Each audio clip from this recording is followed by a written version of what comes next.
Est-ce que j'ai besoin d'un nouveau clavier? Ouais, quand même. Alors... Celui-là, il a l'air pas mal. Allez, c'est parti. Mais celui-là, il est mieux. Vas-y, je prends celui-là. Hop.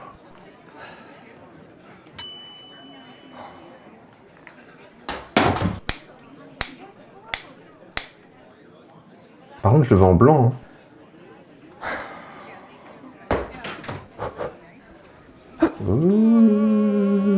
Ah, mais attends, c'est une nouvelle souris qu'il me fallait? Je suis bête.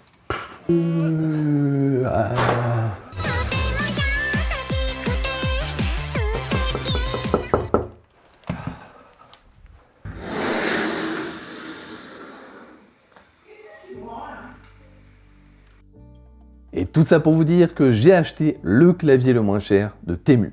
Pour ceux qui ne connaissent pas encore, Temu c'est le nouveau AliExpress, encore moins cher et sûrement encore moins éthique, mais ça marche très fort puisque l'application Temu est aujourd'hui la plus téléchargée du monde. Ce qui m'a donné envie de m'y intéresser et de voir si on peut y trouver de bonnes affaires côté clavier gamer. J'ai donc écumé le site à la recherche du clavier le moins cher et j'ai fini par trouver celui-ci, qui m'a coûté exactement 17,32 €, ce qui était au moment de l'achat le clavier typé gamer le moins cher du site. Si jamais vous allez regarder aujourd'hui, ce sera certainement différent parce que Temu a l'air de changer les prix des articles aussi souvent que je vous parle de Ako. Avec leur switch au rapport qualité-prix imbattable, les kits DIY légendaires comme le Mondsgeek M1 et plus récemment le Mondsgeek M7 en layout FRL qui est mon layout préféré aujourd'hui. Et si jamais vous voulez des claviers déjà montés, ils ont tout ce qu'il vous faut avec notamment leur clavier HE avec switch magnétique comme le Wooting 60. Pensez à utiliser le lien en description ainsi que le code CTC pour obtenir 10% de réduction. Alors, pour 32 €, qu'est-ce que j'ai? Eh bien, un clavier 60%, RGB pas vraiment en fait, parce que les couleurs des LED sont fixes, donc j'espère que vous l'aimez comme ça. Pour ce qui est des switches, ce sont des Blue Clicky qui donnent un son fort agréable comme vous pourrez l'entendre avec les tests audio dans quelques instants. Mais surtout, très important, ces switches sont soudés au clavier. Et oui, il n'est pas hot swap, donc si jamais je veux changer mes switches, je vais devoir les dessouder un par un et ensuite en ressouder d'autres. Évidemment, je vais le faire parce que je vous aime bien. Hein. Et ce superbe clavier embarque aussi des stabilisateurs innovants. Ils sont nuls, hein, très nuls même, mais innovants par rapport à ce dont j'ai l'habitude. Sachez que j'ai pensé pendant 3 secondes à coller au clavier des vrais stabilisateurs de custom.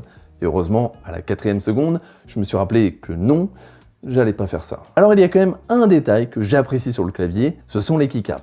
Moi, j'aime bien quand il y a une partie basse comme ça translucide, parce que ça laisse bien passer le RGB. Et quitte à utiliser du RGB, je trouve ça plus sympa d'avoir ce type de keycap. Bon, évidemment, c'est de l'ABS single shot, qui est pas très agréable au toucher, mais c'est sûrement la meilleure partie du clavier. Et maintenant que j'ai fini avec toutes ces éloges, voici le test audio du clavier gamer le moins cher de Temu.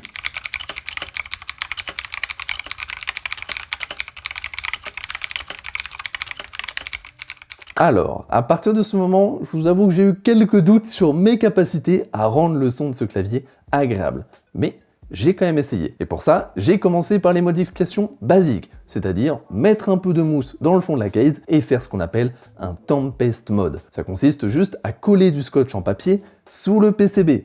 Et ça, vraiment, c'est ce que je fais sur n'importe quel clavier bas de gamme qui n'a aucun traitement acoustique de base. Voyons maintenant si ça a eu le moindre impact.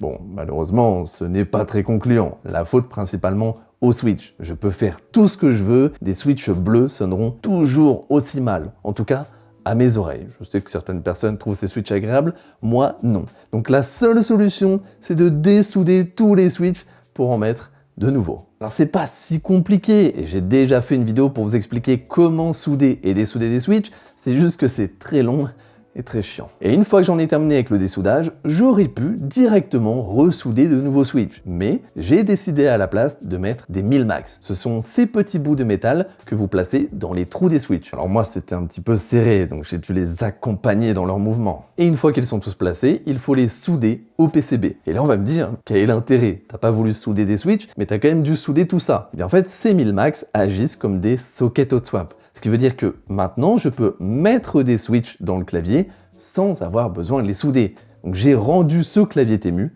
hot swap. Après ça, j'étais déterminé à y mettre mes super Akko CS Piano que j'aime tant, sauf que le PCB de ce clavier n'accepte pas les switches 5 pins. Il n'y a pas les trous pour les 2 pins en plus. Donc j'ai dû prendre de vieux switches 3 pins, parce qu'aujourd'hui, ça ne se fait plus du tout. C'est complètement obsolète. Quoi ?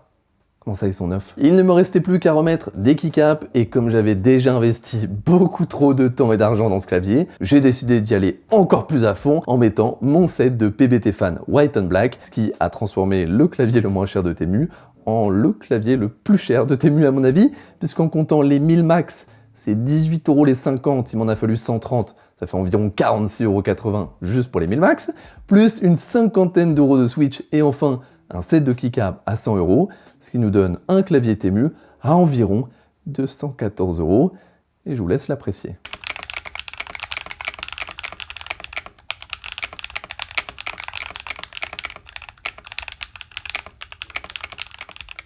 La morale de cette vidéo, c'est que parfois, c'est peut-être une bonne idée de mettre un peu plus d'argent à l'achat du clavier pour avoir une bonne base solide que vous pourrez ensuite améliorer facilement.